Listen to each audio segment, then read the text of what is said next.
NEET के exam के लिए एनसीईआरटी वेरी इंपॉर्टेंट है। बच्चे बोलते हैं कि सर एनसीईआरटी को हम लोग कैसे पढ़ें, तो आप सबसे पहले कंफर्म रहिए कि 90 क्वेश्चन में 88 से 89 क्वेश्चन एनसीईआरटी से होगा। आप जब भी एनसीईआरटी को पढ़ने बैठिएगा, किस तरह से पढ़ना है उसको हम लोग इस वीडियो में अच्छी तरीके से समझेंगे और डेफिनेटली अगर आप इस बात को फॉलो कीजिएगा तो आप एनसीईआरटी को अच्छे ढंग से समझ भी पाइएगा और लॉन्ग टर्म तक याद भी रख पाइएगा। तो सबसे पहले हम लोगों को क्या करना है इसको हम लोग समझते हैं। तो सबसे पहले जैसे ही हम लोगों को एनसीईआरटी को सबसे पहले देखते हैं कि एनसीईआरटी को कैसे पढ़ना है। आप एनसीईआरटी का जब भी पढ़ना शुरू कीजिएगा हर एक लाइन को पढ़िएगा, जो आपको इंपॉर्टेंट लगेगा सबको अंडरलाइन करते हुए चलना है। हर एक लाइन नीट के एग्जाम पॉइंट ऑफ व्यू से बायोलॉजी का हर एक पॉइंट इंपॉर्टेंट है।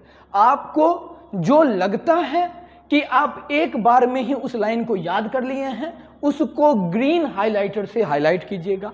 जो आपको लगता है कि हम 2 बार उस लाइन को पढ़ेंगे तो वो लाइन हमारे समझ में आ जाएगा तो उसको येलो हाइलाइटर से हाईलाइट कीजिएगा और फिर हम लोग आगे चलेंगे और ऐसा आपको लगेगा कि किसी पॉइंट्स को बार बार रिवीजन की जरूरत है, बार बार आपको देखना होगा तो उसको रेड हाइलाइटर से हाईलाइट कीजिएगा। उसके बाद भी अगर आपको लगता है कि आप भूल जाइएगा तो एक स्टिकी नोट बनाइएगा। स्टिकी नोट पे उस पॉइंट को लिख करके आप अपने स्टडी रूम में उसको डेफिनेटली कहीं भी स्टडी रूम में या आपको लगता है कि जिस जगह पे आप बराबर जा रहे हैं उस जगह पे डेफिनेटली आप उसको चिपका करके रख लीजिए और हर लाइन को एकदम जब तक वो चैप्टर चलता रहेगा उसको थिंक करते रहिएगा कहाँ पर क्या लिखा है। क्योंकि इसमें जो लाइन लिखा है, मान लीजिए यहाँ लिखा हुआ है कि tap root system as seen is the mustard plant, है कि नहीं। अब यहाँ पर टैप रूट सिस्टम लिख दिया, tap root system is seen इन,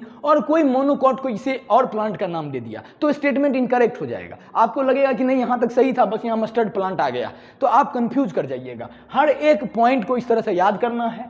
किसी भी चैप्टर में अगर आप जा रहे हैं और आपको अगर एग्जाम्पल को याद करना हो तो एग्जाम्पल के लिए अलग कॉपी बनाइए, हर कॉपी में उस एग्जाम्पल को लिख लीजिए और जब भी आप सोने के लिए जाते हैं उससे 1 घंटे पहले या आधा घंटा पहले उस पूरे एग्जाम्पल को एक बार आप रिवीजन कीजिए। सोने से पहले जिस चीज़ का आप रिवीजन कीजिएगा डेफिनेटली वो लॉन्ग टर्म मेमोरी में आपके रहता है। तो इस तरह से आप एनसीईआरटी को पढ़ते जाइएगा और फिर एनसीईआरटी बेस्ड क्वेश्चंस को भी बनाइएगा। आप एक बात को ध्यान रखिए कि अगर एनसीईआरटी पे पकड़ हो चुका है पूरा तरह से तब बायोलॉजी में 88 to 89 क्वेश्चंस आप डेफिनेटली सही कीजिएगा नीट के एग्जाम में। तो ज़्यादा आपको गणेश महेश दिनेश पब्लिकेशन के चक्कर में नहीं पढ़ना है, कम पढ़ना है, बहुत बार पढ़ना है, तभी आप नीट के एग्जाम में ज़्यादा से ज़्यादा स्कोर कर सकते हैं।